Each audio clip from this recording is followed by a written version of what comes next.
posteriormente el senador Castilla. Gracias, señor presidente. Yo creo que este debate sirve mucho para genuinamente ver como las dos grandes visiones que acerca del campesinado colombiano ha recorrido décadas de historia colombiana, no simplemente lo que acabamos de presenciar hasta este momento aquí, hoy. Una visión le voy a poner ese epíteto, perdón, discúlpenmelo, reaccionaria del tema del agro en Colombia, que trata de defender básicamente la gran posesión de tierras en manos de muy pocas personas. Tema que viene ocurriendo en la historia de Colombia como una herencia de la colonia española. Los españoles fueron los que trajeron ese concepto muy imbuido de su propio feudalismo, porque el feudalismo es un modo de producción en donde el poder está ligado directamente a la posesión de la tierra. Entre más tierra, más poder. No como una tierra productiva, sino como una tierra símbolo del poder, que es diferente. La concepción feudal de la tierra no tiene que ver con la capacidad de producción de la tierra, sino con el señorío que se llamaba en ese entonces y que agenciaba que un sector de la sociedad minoritario, la aristocracia, la de los señores feudales, la de los guerreros que vivían de ellos, en cierta forma pudieran dominar la sociedad en un atraso político y cultural muy grande. Incluso decían ellos por razones divinas, esa era su manera de entender ese asunto. Mucho de esa concepción sigue vigente hoy en Colombia, no exactamente igual, obviamente, pero sí influencia buena parte del pensamiento reaccionario en el país. Yo lo que diría es que en la base de eso está la violencia en Colombia. Durante décadas, ni siquiera la violencia contemporánea. Estoy hablando de 2 siglos de violencia permanente que de una u otra manera están ligados a este intento de mantener en un principio esclavos. Les recuerdo que en 1851 se liberaron los esclavos definitivamente después de un largo proceso gradual, no fue inmediato, pero se hizo con indemnización a los esclavistas porque se defendió la tesis que el esclavo era propiedad privada. Imagínense ustedes eso. Y entonces hubo una indemnización al esclavista por la liberación de los esclavos. A tal punto, digamos, ha llegado el pensamiento más retrógrado en Colombia, que se ha vuelto ley, no ha sido un pensamiento marginal, ha sido un pensamiento que está en el poder. El tema entonces hoy es la concepción que tenemos del modelo de desarrollo agrario. Lo que ha dominado en Colombia, a pesar de todas esas leyes, o gracias a esas leyes que describió la senadora Cabal, no es una visión democrática del desarrollo agrario en Colombia. Es una visión reaccionaria que voy a tratar de describir, ya no tanto pensado en términos feudales o esclavistas, sino pensado en términos capitalistas, y de ahí la palabra trabajador agrario, que tiene que ver es con trabajador asalariado del agro, lo que popularmente se conoce en los campos de Colombia como peón o jornalero. Hay 2 visiones del desarrollo capitalista, que aquí nos intentan hacer confundir las senadoras del Partido de la Reacción con una visión comunista, que nada tiene que ver además con el comunismo. Y voy a tratar de explicarlo. En el desarrollo del capitalismo hay un principio general que está en la literatura clásica, en la teoría y en la práctica del desarrollo de los grandes países capitalistas del mundo. Y es que el proceso de industrialización no logra su cometido, no logra su amplitud, su amplificación, si no se desarrolla el agro. Es decir, si la agricultura no produce suficientes excedentes y productividad expulsando a la población originariamente rural, que era la inmensa mayoría de las poblaciones, para que se conviertan en trabajadores industriales asalariados. Si eso no pasa, no hay industrialización, es imposible. Y entonces buena parte de los países que hoy son desarrolladamente capitalistas se impusieron en el siglo XIX, incluso antes, la tarea de esa modernización agraria. Algunos lo hicieron por una vía democrática. Voy a poner dos ejemplos: Francia y Estados Unidos, después de sendas revoluciones.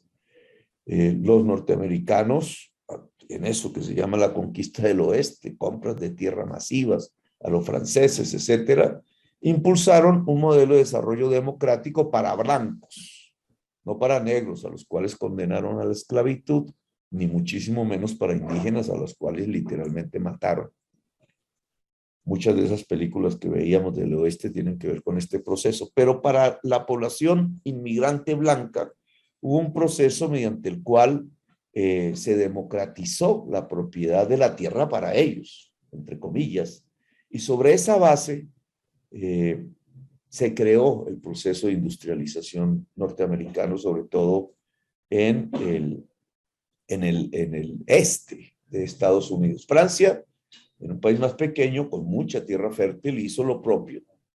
Pues, desplazó completamente la aristocracia del entonces e hizo una repartición igualitaria de la tierra. Eso se le conoce como reforma agraria. Ambos países son profundamente industrializados. Esa es una visión que llamamos democrática porque los poseedores de la tierra llegan a ser millones de personas y no hay una prevalencia digamos, de grandes poseedores sobre los demás. Eso ha tenido unos desarrollos contemporáneos, no se los voy a negar, porque ese concepto democrático ya no es necesario. Y grandes corporaciones de la agroindustria se han apropiado de enormes cantidades de tierra, tanto en Estados Unidos como en Francia, pero así se dio el proceso de industrialización. La otra visión es la alemana, se le conoce como Juncker, es capitalista también. Y consistía no en repartir la tierra, sino en transformar los viejos señores feudales en capitalistas, elevándoles el impuesto sobre la tierra, que es una propuesta que yo he venido aquí levantando desde hace años y que este Congreso es incapaz siquiera de hacer. O sea, el impuesto sobre la tierra no es un impuesto comunista, socialista, ni siquiera es democrático, el invento sale de las capas reaccionarias de terratenientes alemanes, pero que vieron que por ese mecanismo se podía transformar un señor feudal improductivo en un señor capitalista empresarial altamente productivo. De ese modelo alemán. Tiene un minuto, senador Gustavo, continúe. Es difícil, presidente, si me lo permite, un tema que es realmente profundo, agotarlo en 3 minutos. Usted me interrumpirá cuando quiera, pero yo continúe con mi exposición. Del ejemplo alemán es que se ha calcado lo que se ve en el Valle del Cauca, los azucareros, los bananeros, los palmicultores, que son como los guetos de economía capitalista productiva de gran posesión, la gran plantación y el monocultivo. Pero en realidad Colombia no ha abocado ni el uno ni el otro. Colombia lo que ha abocado es mantener la gran posesión de tierras improductivas. Es decir, la capa que ha gobernado a Colombia con mucho influjo y domina el Congreso de la República no es de grandes empresarios del agro, ni de un campesinado que pueda democratizar la posesión de la tierra al estilo francés o norteamericano, sino de la vieja capa reaccionaria de señores semifeudales que ven en la tierra un sinónimo de poder. Las estadísticas presentadas por la senadora muestran repartición de tierras de baldíos o reservas. De eso no se trata. Esos números no tienen que ver con este problema, básicamente porque, claro, hay decenas de millones de hectáreas de tierra vueltas reserva y bajo control indígena, pero esa es la selva amazónica. Eso no son tierras para producir, son los páramos, son regiones que no están pensadas y ojalá nunca se piense así en función de la producción, de la frontera agraria. Esto tiene que ver es con la estabilidad de la naturaleza y la sobrevivencia de la vida y el agua en Colombia, no más. Es un error confundir esas dos estadísticas. Aquí se trata de las estadísticas de la frontera agraria, donde indudablemente millones de hectáreas baldías han cambiado de dueño, que era la nación, tierra estatal, muy comunista ese concepto, entre otras cosas, porque esa fue la verdad, el verdadero desarrollo del socialismo soviético en términos de tierra, volverla estatal. Pues sí, en Colombia había millones de tierra estatal que se llaman baldíos, que se han trasladado a grandes poseedores de tierra en la altillanura, y no se ha contemplado al campesinado para ese efecto. Es decir, la desigualdad social, que sí es un valor a combatir por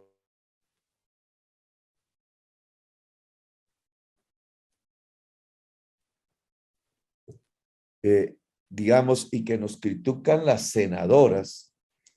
¿Qué es lo que nos atrae a nosotros de este tema?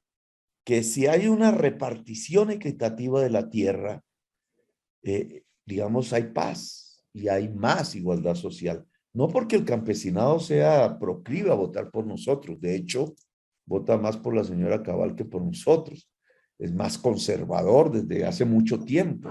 Eso no se puede generalizar tampoco. Hay otros, pero es porque un empoderamiento del campesinado en Colombia en términos de mayor posesión de tierras y de derechos traería más igualdad a la sociedad, traería la posibilidad de un proceso de industrialización real y serio, es decir, de desarrollo del capitalismo, subrayo la palabra que aquí el pensamiento reaccionario no permite ver, y traería el fin de la violencia, la posibilidad de salir incluso del narcotráfico.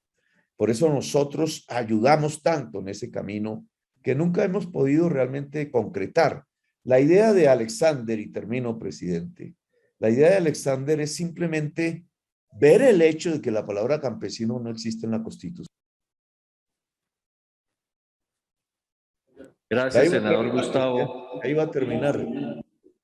La Constitución no existe la palabra campesino o campesina. Y entonces reconocer constitucionalmente pues el 30% de la población colombiana me parece que es un acto de justicia para cualquiera que tenga una visión incluso diferente a lo que yo estoy planteando. Gracias, senador Gustavo. Y segundo, presidente, tratar, porque eso no lo establece la reforma constitucional, eso ya sería materias del debate político que se avecina, entre otras cosas, tratar de recrear la posibilidad de un desarrollo agrario capitalista por el lado democrático, es decir, por el lado del empoderamiento del campesinado en Colombia como una alternativa más seria a un gran fracaso nacional que hoy nos presenta el pensamiento y sus partidos reaccionarios, que es el conservar la tierra de manera muy improductiva en manos de 3,000 personas en Colombia. Gracias, señor presidente. Gracias, senador Gustavo Petro. Tiene la palabra el senador Temístocles Ortega.